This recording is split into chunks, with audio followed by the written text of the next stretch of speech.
keyboard on this computer. Okay, we were talking about the pitfalls. Number one was being used. Number two, running with the one person or crowd. Aping the preacher, women.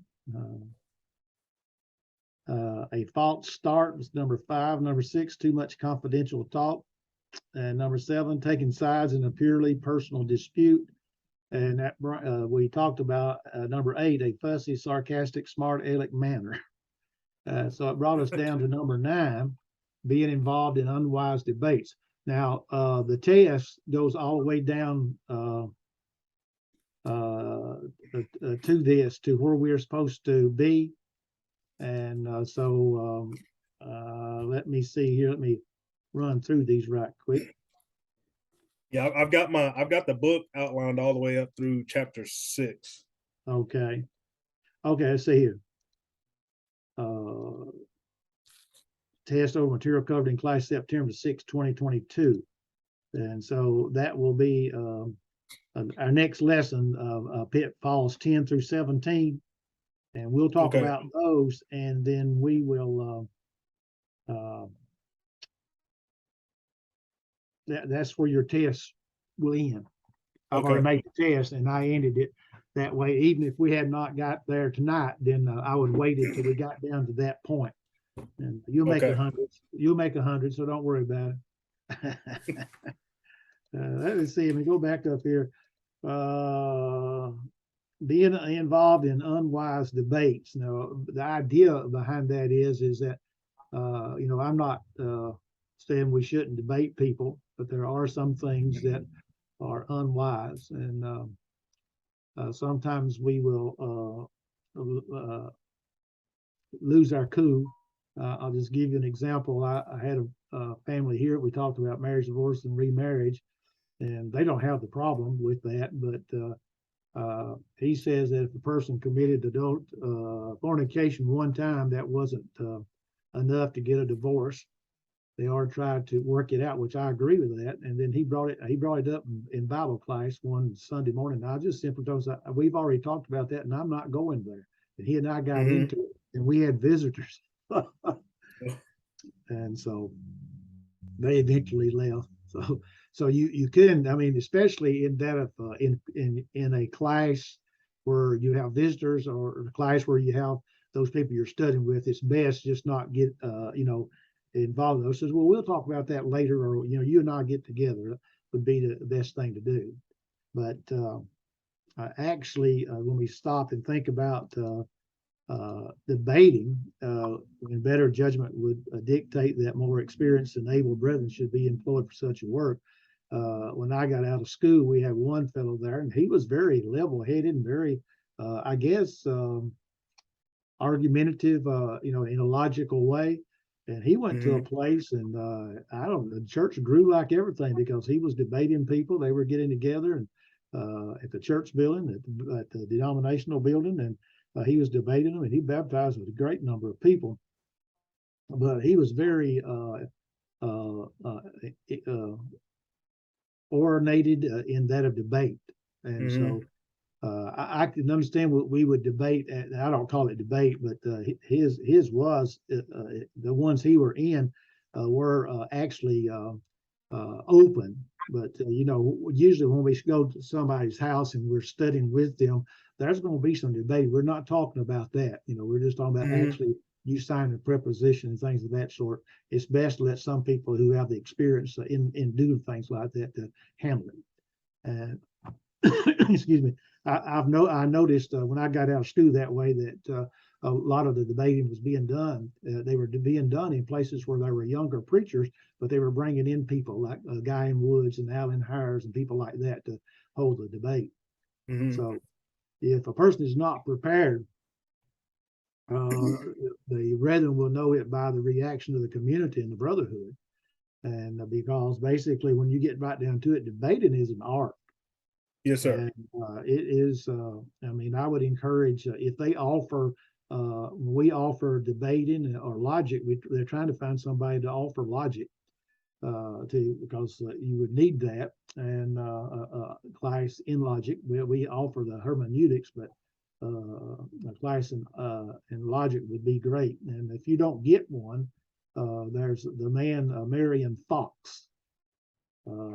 He has 3 master's degrees in different logics, you know, mathematics and things like that. He works for the federal government at I don't know if it's airfield or what, but it's dealing with that type of thing. Mm-hmm. And he offers that. He offers that online, same way we're doing this. He teaches a class and plus people online, but it is an art. Over in the book of Romans, and there are some extra notes off to the side on this. Be of the same mind one toward another, mind not high things, but condescend to men of low estate. Be not wise in your own conceits. And the idea there, be not wise in yourself, you know. And that's the idea there, because of the word, I think maybe the American Standard uses the word yourselves there. And so that phrase, same mind, is found in 1 Corinthians 1:10, where they were actually divided. He's telling you be of the same mind and same judgment. And also Philippians 4:2 and 1 Peter 4:1, that phrase is there. If you want to look, do a study on that, that we are to have the same mind one toward another. And he's talking to members of the church, and I'm concerned about that sometimes when, you know, when we ourselves cannot understand the Bible the same, and then we have visitors, and here you are carrying on a discussion, you know, and so forth. Yes, sir. So we need to try to be of the same mind. Okay, the conclusions for the first one there, first ones that in that chapter, the first 9, the gospel preacher should guard things told to him in confidence more carefully even than the wise doctor, and watch his tongue in every relationship, because it may be your best friend at the congregation, the one that you take, you got confidence in, things like that, but just be where you need to watch what we're saying to them, because if they ever get mad at us, they say, well, you know, he, Yeah. and it starts, you know. So, some preachers are very loose gossipers. And so they tell things that they shouldn't tell. I have people tell me things and I don't tell people. Then somebody tells my wife, says, well, did you know? And she says, no. She says, well, Bobby knew it. She says, that didn't mean I know it. So, you know, I try to just keep my mouth shut about things like that. And so we need to cultivate care in this, for there is no substitute in reference to that. And once you start gossiping and so forth, you know, it'll destroy a person. One's talks tells what kind of person he is. In other words, if someone says, well, you know, I told Bobby something other and he told someone so and so, you know, those people will not have any confidence in me. Now, I do something that when someone comes and tells me or wants to talk to me about something, I let it be known right quick. Now, if this is an issue between you and another brother, you need to go to the other brother. If you've already gone to the other brother and you're coming to me, want me to go with you, I'll go with you. I said, but if you've tried and you can't get it worked out, then you need to go be talking to the elders, not me. I mean, and I put all stuff off on the elders. And I say put it off. I encourage them to do their work. Okay. Yes, sir. As elders work for to do, and it's all of us. If we're going to withdraw fellowship from somebody, it's all of our work to go and visit the person and try to restore them. But eventually, the elders is going to have to want to take care of that. So we need to make sure that we're very careful in this idea of making sure that things told in confidence are not told to anyone else. Now, I was trying to think. I had others that would come to me, and I would tell them, I says, look, I've done everything I can for you. If you need something else done, you need to really talk to the elders about it. You know, I've told you what to do, and if that's not what you want to do, if you don't think that I'm telling you right, then you need to just go talk to the elders. And usually they go talk to the elders, and they say, well, I talked to Bobby, or I talked to Jack, or I talked to this one, and they told me. Usually, if my name is brought up, elders will come to me and tell me. One of the elders will tell me, well, we've been talking to, you know, this person has talked to you. And I'm supposed to have Jim there somewhere. He's up there. Oh, I don't see him. Let me see. I see it. You finally get that thing working? Can you hear me, Jim? I think Hey, Can you hear me? I got Okay. you now, Bobby. All right. Sorry. So that's all right. We must be careful in other areas also. These areas and others also being used by some member for his own good, and we talked about that. That's one of the first ones that we talked about, and that you have people that will do that. And that's really sad, that when we think about Christians that they would do something like that. Running with just one person, certain ones, instead of mingling with all the members, kind of gets you in some problems. But now I want to make a difference. If you're studying with someone, and we're going to talk about visitation, if you're studying with someone, you say, for instance, there's something like 30 gyms teaching a Bible class with fishers of men, and there's about, I know there's pretty close to 20, 25 or more of those. Might be 32 comes to my mind. And if you're studying with somebody and then they obey the gospel and you're continuing to study with them, then yes, you're going to be spending a lot of time with them. And somebody say anything to you, then you just, well, I'm still studying with them. And I had that happen to me. I was studying with someone, and I was studying with fishers of men, and I just kept going to their house. Well, not only just them, there's about 3 different people, 3 different couples that I was studying with. And, I said, well, wait just a minute. I said, I'm studying with them. I'm not really associating, in the sense just to have company and things of that sort. And I had one member of the church one time told me, he says, it's time for you to let that couple go, because we spent a lot of time together and study, and then we were friends. And when they wanted to go out to eat, they called and we went out to eat, Or if they were going to fix something other, they knew I like pinto beans and cornbread and mashed potatoes and all that stuff like that. They would call me and say, hey, we're going to fix the old food. Do you want to come over? Well, sure, I'll go over. First come, first go. So, but we really need to be conscious of those things. Aping a preacher will cause many to lose respect for you, and the best is not brought out in you. Be yourself. That's the only thing I actually can say is just be yourself. Some people won't like you for being yourself.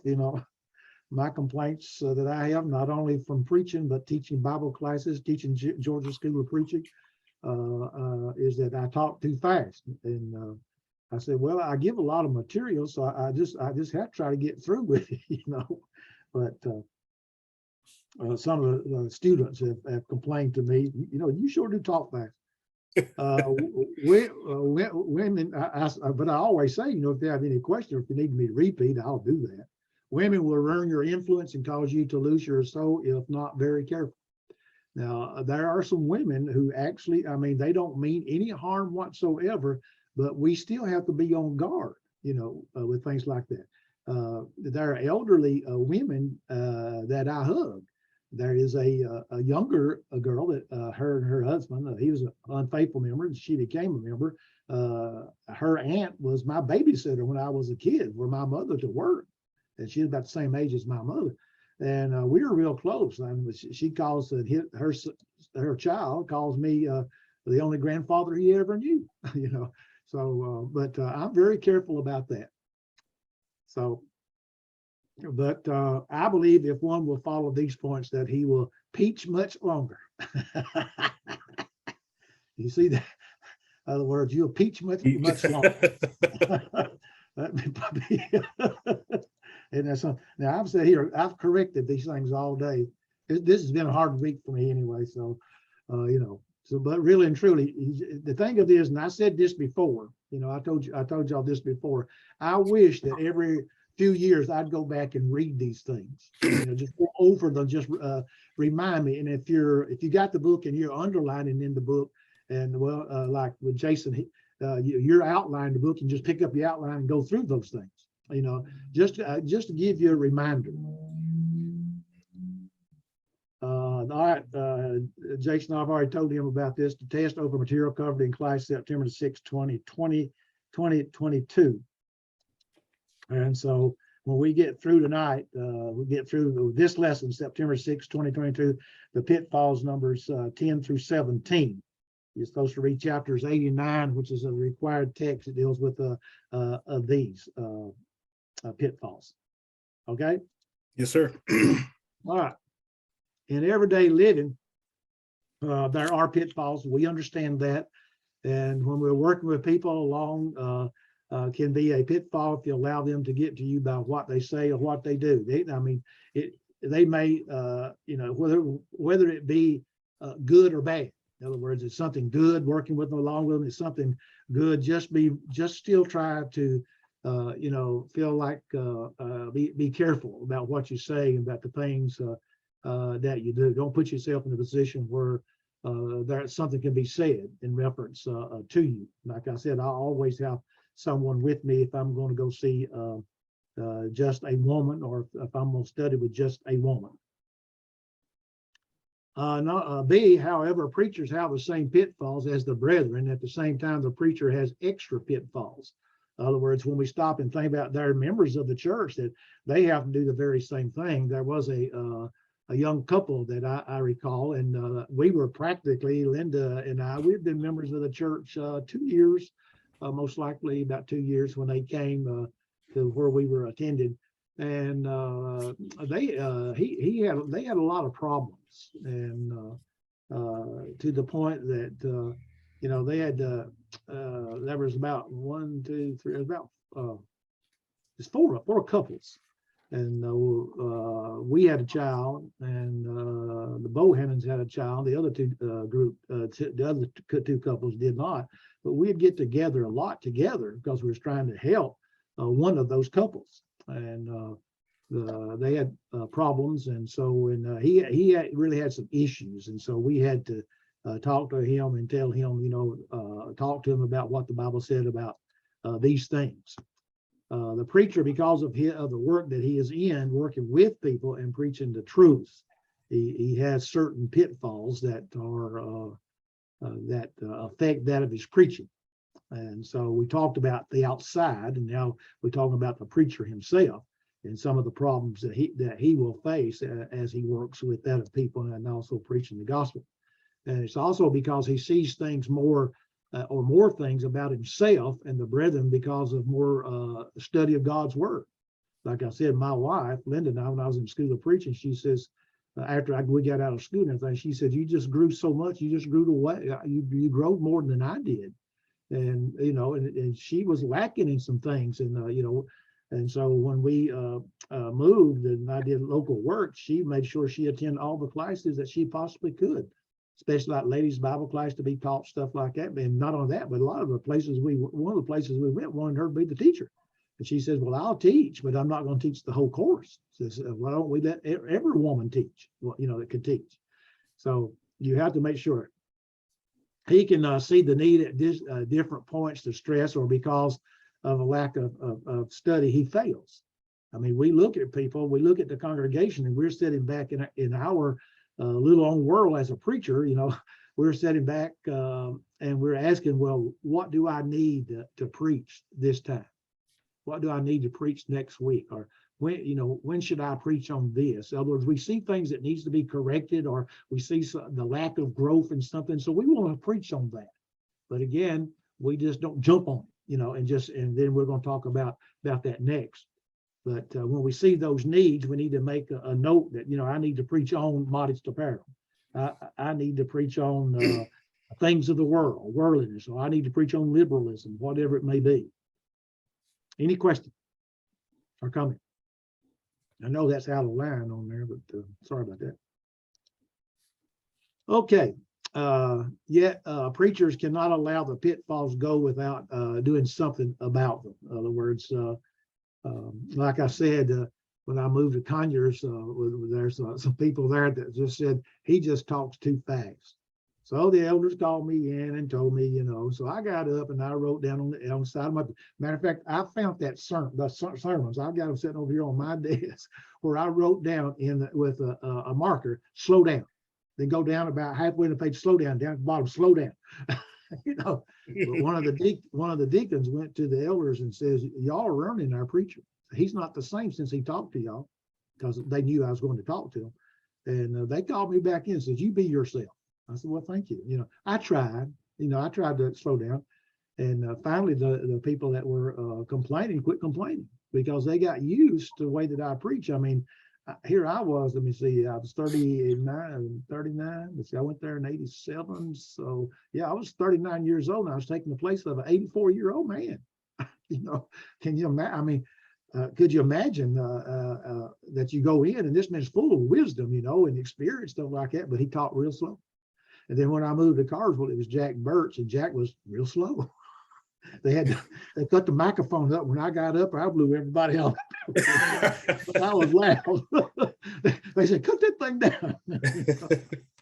So you have to be careful in some of those things. Since there are pitfalls, what are some of them, and what we might suggest to solve them?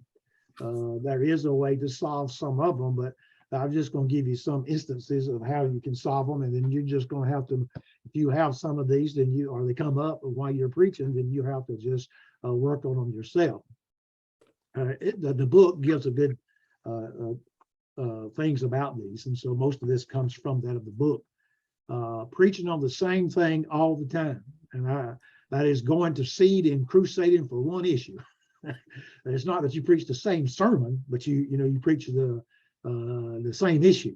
And I would encourage you. Now you're going to take homiletics, and I think that's what Tommy's teaching this time too, is homiletics. I think that's right. And when you take homiletics, I hope that you'll not only do subjects, but that you do a lot of just using the passage, expository preaching. That's what I call it. That's what it's called, expository preaching. And I think that's what he's teaching. And so that's some of the best ways, because you can talk about, just like Paul's writing to the church at Corinth, like they got problems where, if there's division in the congregation where you're preaching, in other words, this side over here, the people on the left side, while you're preaching, don't talk to the people on the right side. People on the right side don't talk to people over here. You got a problem. Well, preach on 1 Corinthians, and you deal with that problem. And not only that, but you'll deal with some other things too, because he talks about the sins that they were committing, and yet now they're washed, they're sanctified, they're cleansed and so forth. And so it's good to preach on expository preaching. And because that way they say, well, you won't have that complaint that some people get. He's preaching that to me. Well, no, you're preaching to the whole congregation. So watch this, preaching the same thing all the time. I do not want to be misunderstood here, so I want to explain it, a little bit more. There was a preacher that followed me in the work, and while I was in school preaching, I think I mentioned this, and he went over there, and one Sunday he preached on something, whatever it was, and he went back the next Sunday and preached it again. And so they asked him why. And he said, because you didn't get it the first time. Well, they called the director of the school, which was Brother Hearn, and they let him go. They told Brother Hearn they wanted somebody else. So you have to be very, very careful. You do the best you can on the subject that you're teaching on, but if you have to keep on preaching on it, keep on preaching on it. Like when I went to that congregation that came out of the denominational world, their problem was the Godhead. Well, I figured, I would deal with that in a Bible class so they can talk back to me, and that did more than anything to change their mind, because they got to talk back to me. They got to make their points. And so we want to make sure that, but I didn't stay on the issue all the time, but it was a discussion because we were doing a verse by verse study of the Bible. And when you come up on it, it says God the Father, or when it's talking about the Father told the Son, you say, hey, how many people is he talking about right here? Like that, especially like in Matthew chapter 3, when Jesus was baptized. There's Jesus being baptized of John the Baptist. There comes the dove, which is the Holy Spirit. And then here comes this voice from heaven. This is my beloved Son in whom I'm well pleased. You get all three of them. And so you get them to understand things like that. So I think sometimes some of the sermons that we preach, we should also cover in a Bible class. But local conditions will determine the emphasis in your preaching. I preached a sermon this past Sunday, and when I got through preaching on my way home, I said, I'm sitting here talking to all members of the church, and they're faithful. They're there every Sunday. Now they don't all show up on Wednesday night, but they're there on Sunday. And I'm sitting there and I'm preaching all this about them. About what the Bible teaches us to do. I was talking about the stones that we need to get rid of, like not having the right type of knowledge, haven't grown in knowledge, and things of that sort. We're not consistent or inconsistent, and so on like that. And I'm sitting there thinking, here they are, but they were very kind in reference to the comments they made. So, but your local emphasis, local conditions are going to determine that. And especially if you go to a congregation where maybe they've had some problems. First place I went, the elders resigned, the deacons resigned, even though the deacons were still doing their work, but they weren't deacons anymore because they didn't have elders. And so, but I had a lot of things I had to do to talk to them about and to preach to them about. But again, I did more of teaching in Bible class, and especially down to the congregation that came out of denominationalism. Also, this preaching must be the truth and only the truth. Usually when I go someplace, they're going to ask you, somewhere along the line, you're going to be asked about Revelation. And so you're going to have your mind made up. Well, not really made up, but, you say, well, some people believe that it was written prior to the destruction of Jerusalem. Now, I believe that. Some people believe that it was written in 85 before Domitian, and therefore some believes in 96 Domitian. And that's about basically the three that holds within our brotherhood. And so, so you give all three of those, and you teach what you learn from them. If they're just asking you, a lot of times when they ask you questions that way, they may want to argue, and or not necessarily. They may want to discuss those things.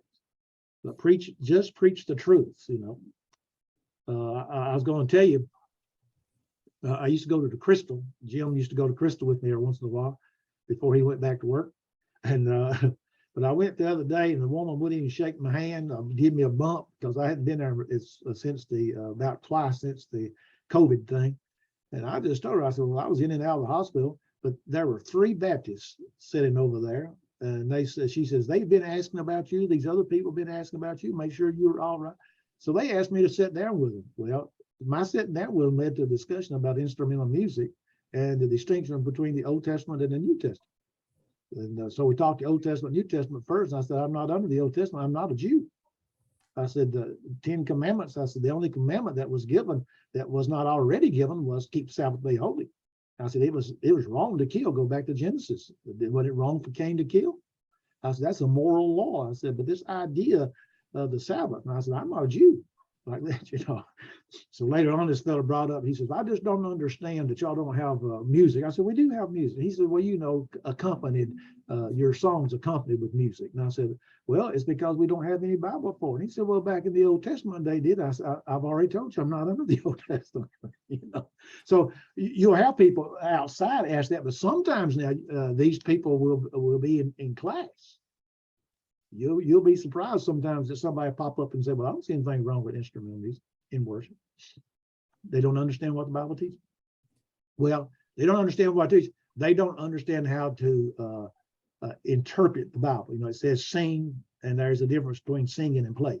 Mm-hmm. So, that's what I did with these folks. But 2 Timothy 4:1-2, I charge thee therefore before God and the Lord Jesus Christ, who shall judge the quick and the dead at his appearing and his kingdom. Now, we've already talked about preach the word, be in season, out of season, reprove, rebuke, exhort with all long suffering and doctrine. And that'll come up over and over because that's what we're studying about as a preacher. By the way, Jason, if y'all go, son, that one of those men may be there. Okay. Not only that Jeremy I told you about, but this fellow, he says, I'm going to come up there. He knew exactly where the church building was. So he may show up too. If he does, you can change his sermon to instrumental music. No, not really. The preacher is to stand without wavering.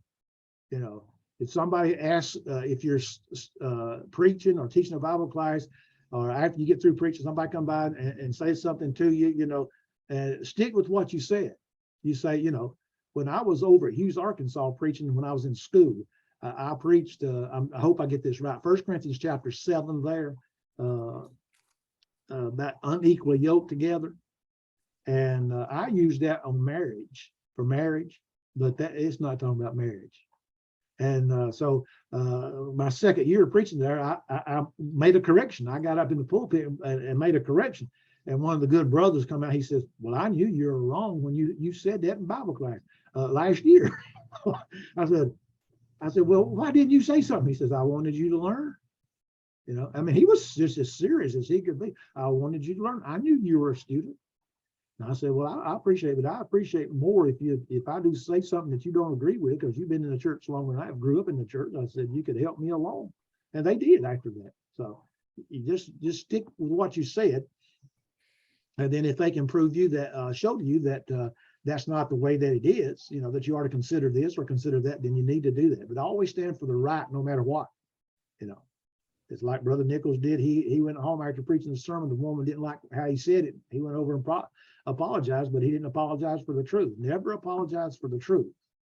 Always stand against the wrong no matter what, you know. I've had people tell me, well, I won't be back. And I said, you know, like that. I said, well, why?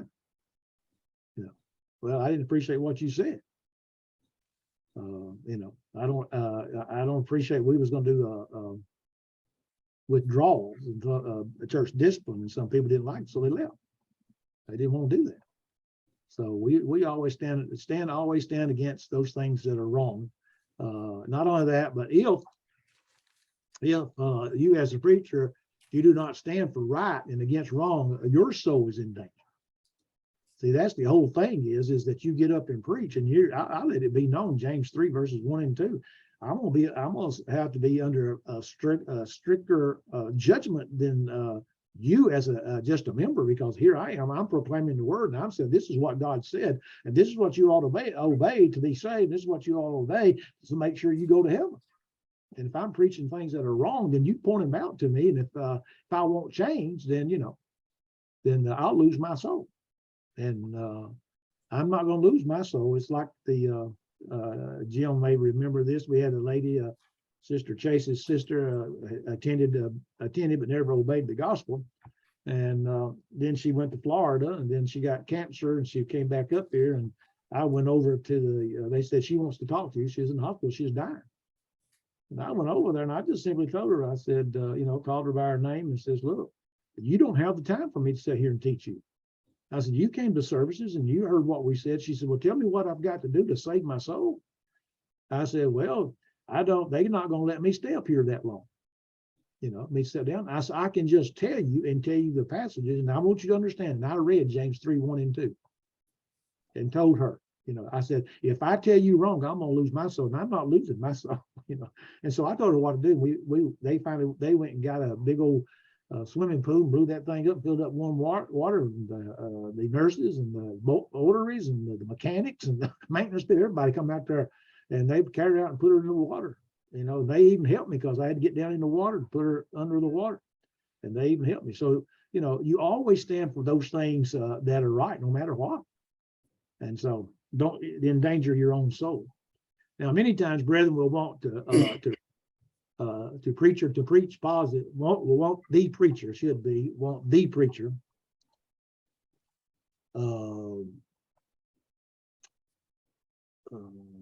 preacher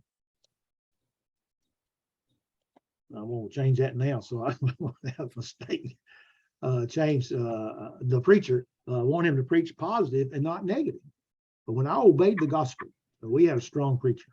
I mean, you know, you go out and teach somebody the gospel, and then we'll say like on the fourth time you're at their house, you carry them up to church building, you baptize them on Saturday night, then they're at church on Sunday morning, they're announced if he gets up and preach a sermon, and you felt like you felt like there was more that you could do, you know, like that, and which it was more than we can do.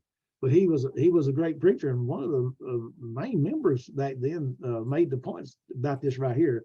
You know, you need to preach more positive than not negative. And I don't know how maybe y'all look at it, but when someone gets up and preaches to me, and then they give the invitation, I'm not offended at all if they come along and says, well, we're not saved by faith alone, because we've got to repent or we'll perish. We're not saved by believing and repenting, because we don't confess, we're going to be denied. And if we're not baptized, we're going to be lost, because the Bible says this. To me, that's positive preaching, because I've done that. You know, I've obeyed that. I know that's right. And so, but some people don't. They don't want you to preach. And so they will say different things. Let me see if I get this. Well, it didn't work. But they will say, do not be so negative. Do not condemn. do not oppose, do not specify false doctrine. Just tell the people what truth is and do not single out error specifically mentioned, you know. Well, could, if a person had that kind of attitude, could they actually read Romans to the book of Revelation? No. They couldn't, because in every book, there are things to being corrected. We invited, Linda and I did, when we first obeyed the gospel, my best friend that I was in school with and his wife, and they had lost a child, a baby that died. And we invited them to come, and the preacher over there was preaching on Catholicism. He wasn't a preacher. He was one of the men, and the preacher was gone. So he was preaching on Catholicism. He got on the idea at this point about being born a sinner. And she misunderstood him. So when we started leaving, she said something to us. You know, she said, he's telling me that my baby is in hell. And I said, no, that's what he's telling. That's not right. He said, that's what the Catholics were teaching, you know, like that. But she misunderstood him, and she was really upset. She wasn't going back, you know. And so we need to make sure that people understand us. Brother Corey Barnett, every once in a while he says, he'll make the point, he says, now I'm gonna be blunt, but and I don't really want to hurt your feelings, but you know, we need to know this. And that's true. You look at 1 Corinthians 13:6, he says there, charity, love, rejoiceth not in iniquity, but rejoiceth in the truth. Okay. Then look at Galatians 6:1-2, brethren, if a man be overtaken in a fault, ye which are spiritual, restore such a one in the spirit of meekness, considering thyself, lest thou also be tempted, bear you one another's burdens, and so fulfill the law of Christ. Now, when you look at that passage, he says, if a man be overtaken in a fault, he says, brethren, if a man be overtaken in a fault. So if somebody's overtaken in a fault, you which are spiritual. Now, who's spiritual? Who is the spiritual person in our congregation where you attend? Who's the spiritual person? It's the people who obey. It's the people that you see there every time. It's the people that you see there in Bible study and worship every time the doors are open. Do what, Jason? I was going to say the members. Yeah. So the ones that are spiritual are those people who are living the Christian life. Now, that doesn't mean they're spiritual giants, as some people try to point out. You know, they have their mistakes, and they'll rarely tell you that if they're trying to correct you, something that you're doing, they'll tell you right quick, you know, I'm not perfect, and I know I'll make my mistakes also, but it says bear you one another's burden. And so that's what we're supposed to do. If we find somebody we're taking in a fault. James put it this way, brethren, if any of you do err from the truth, and one convert him, let him know that he which converteth the sinner from the error of his way shall save a soul from death, and shall hide a multitude of sins. Now, look at the word converteth. See that TH on the end of it? That he which continues to convert the sinner. See, the sinner may continue to do things wrong because they're growing, you know. And so as they're growing, they'll do things wrong. If they're wrong, you just tell them, you know, and you do it in that of the love for their soul and the love for their spirituality, that they'll grow in the grace and knowledge of our Lord. So he points this out to us. In Matthew 16:5-12, and I think I have a point over here that says read, and I'm not going to read all of that. I'm just going to look in there and notice, if you will, the middle part of that, because he says there in verse 6, Jesus said unto them, take heed and beware of the leaven of the Pharisees and Sadducees.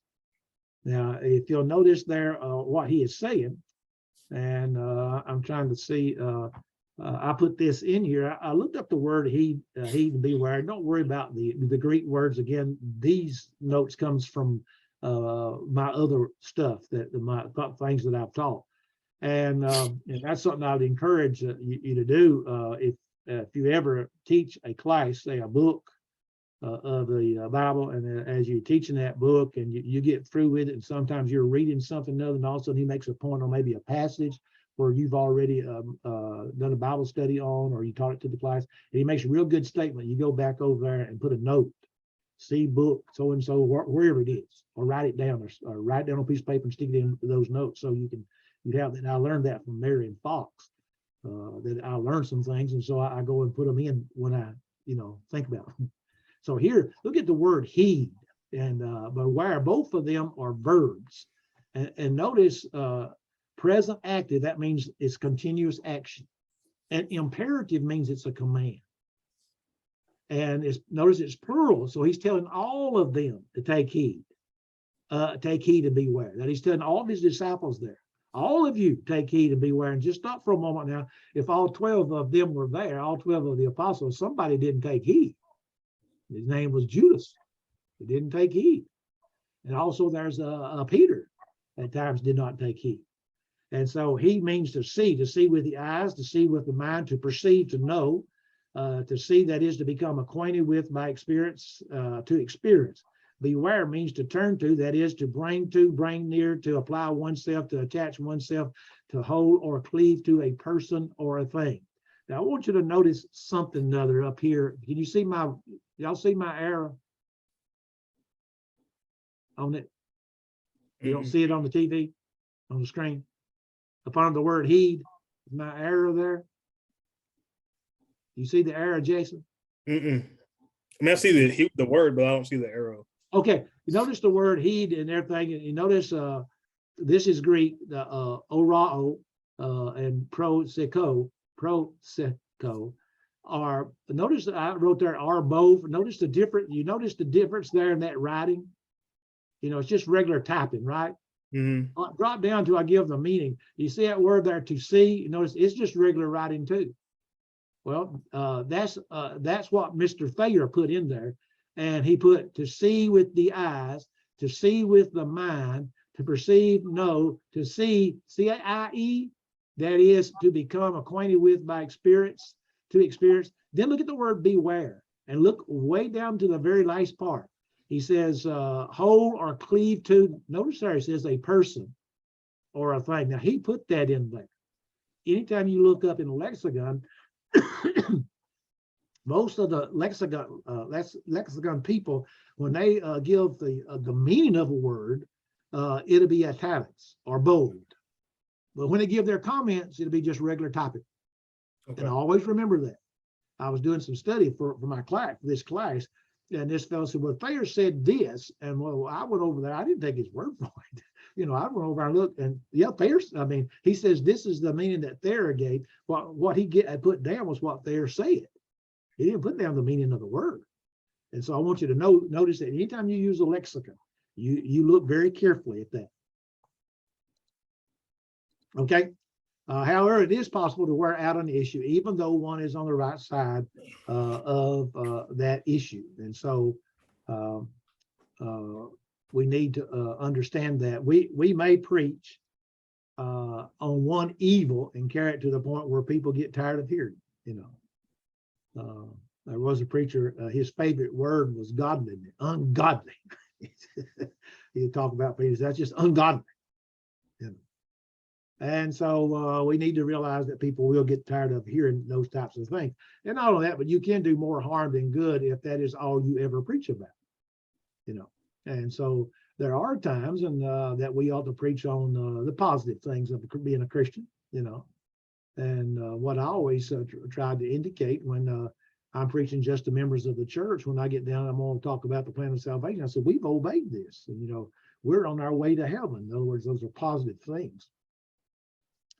So you can do more harm than good if that is all you ever preach about. It's just that one subject. You harp on it.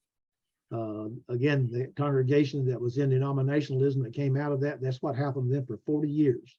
They preach on nothing but the oneness of the Godhead. Jesus is the Father. Jesus is the Son.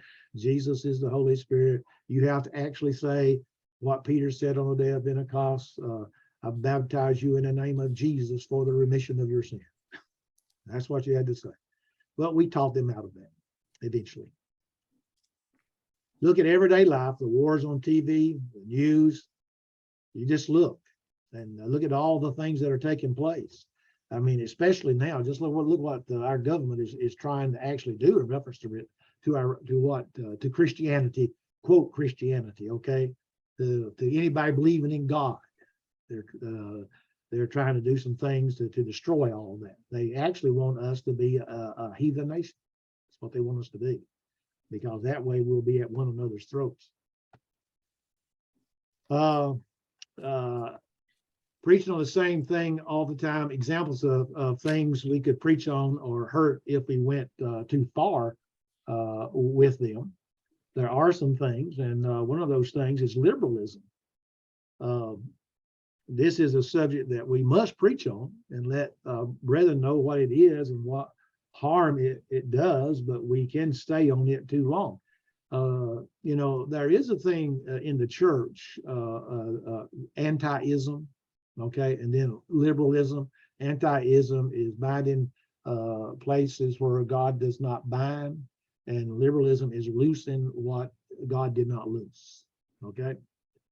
And so then a lot of times we'll preach on the anti-ism. We don't call it that. We'll just preach. You know, I think I did when I first started. I said, well, you know, the anti believe this and so forth. And I went to a congregation, and there were some people there that were that way. And we have a preacher that attends Carsville every once in a while when we have a gospel meeting or vacation Bible school. They don't believe you can have weddings and stuff like that in church building, but when one of their family members wanted to get married, they used our church building. So, you know, but I didn't jump on his case. We had down when I was preaching the place on the last night of a gospel meeting, everybody made their favorite cookies, and Bobby had I have a feast, man, you know. And so one of the fellows came over, and they asked him to lead prayer, and his name was Frank, and asked him to lead prayer, and he did. And so we got ready to leave. One of the members came to me and says, go out there and ask Frank to stay with us and have some cookies. And I said, I'm not going to do that. I said, he doesn't believe you ought to be on church property. And I said, I'm not going to do that. I'm not going to go out there and offend him when I am trying to get him to see that that he's binding something that's not bound. I said, it's just a building, you know.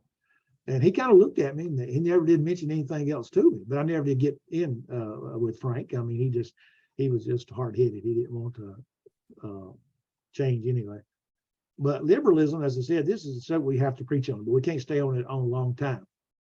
Now, when we go and preach on those things, some examples of these things, and for some reason, examples of things that we could preach on and hurt if we went too far with them. And I think sometimes we go too far with them. Some local point of worldliness, we could preach on mixed swimming and carry it to the extreme.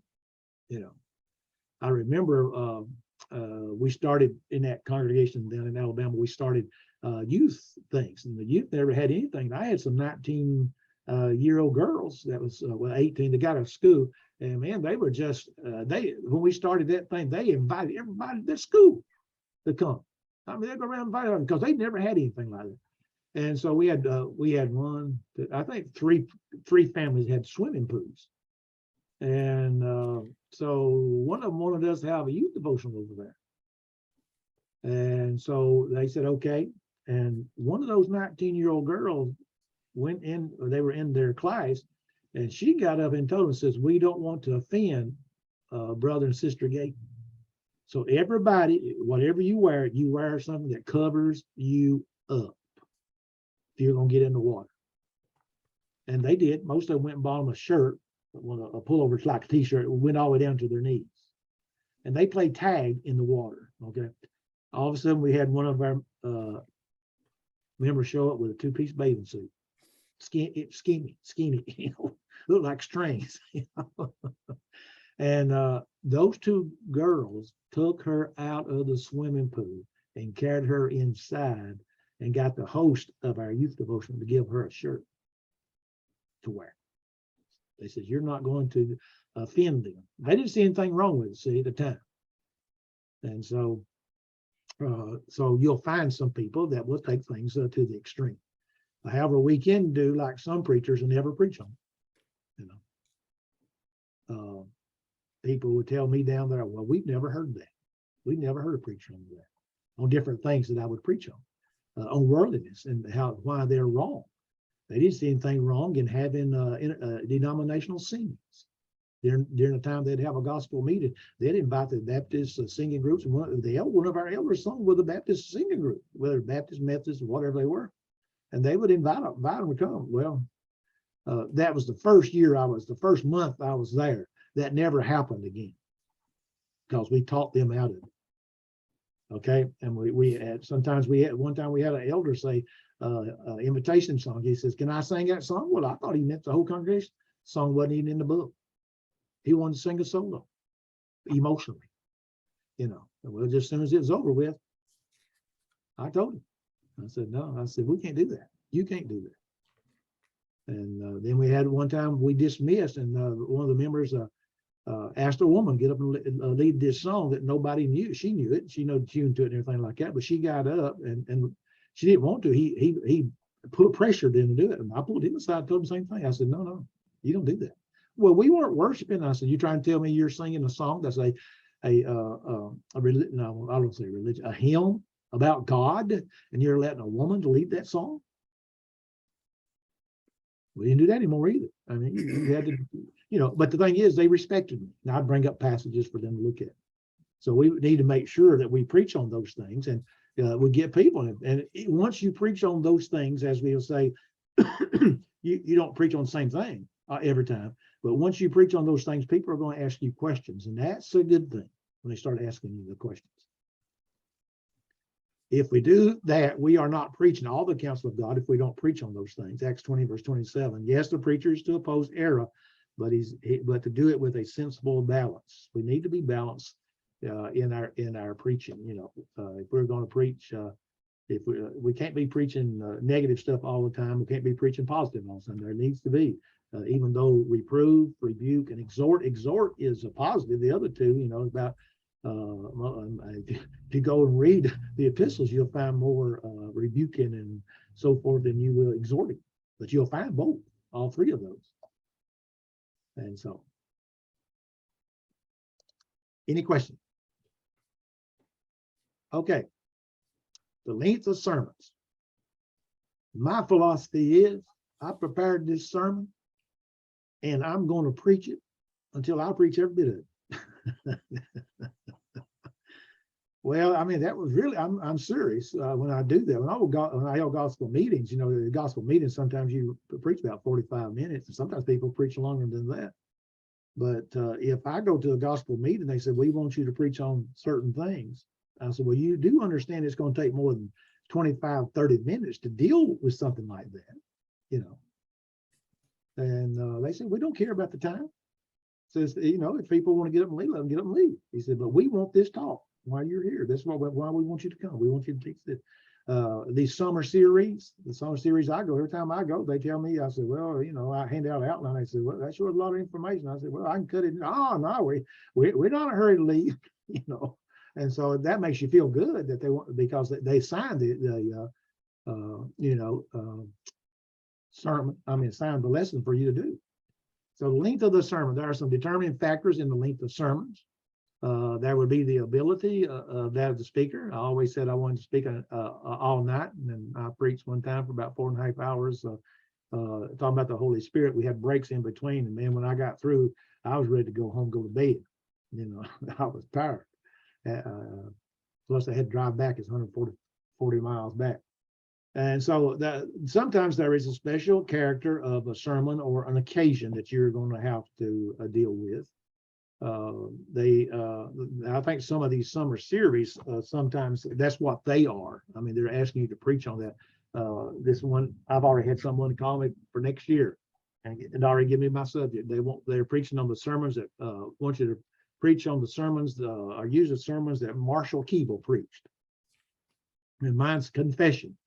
And I think somewhere I have to go find it or listen to him on tape, but that's what they want. They want that done. And what it is a mixed congregation, and and so somebody said something about it, and so they finally said, well, that's what we're going to do. Then we'll just get the people coming and preach. Let them preach,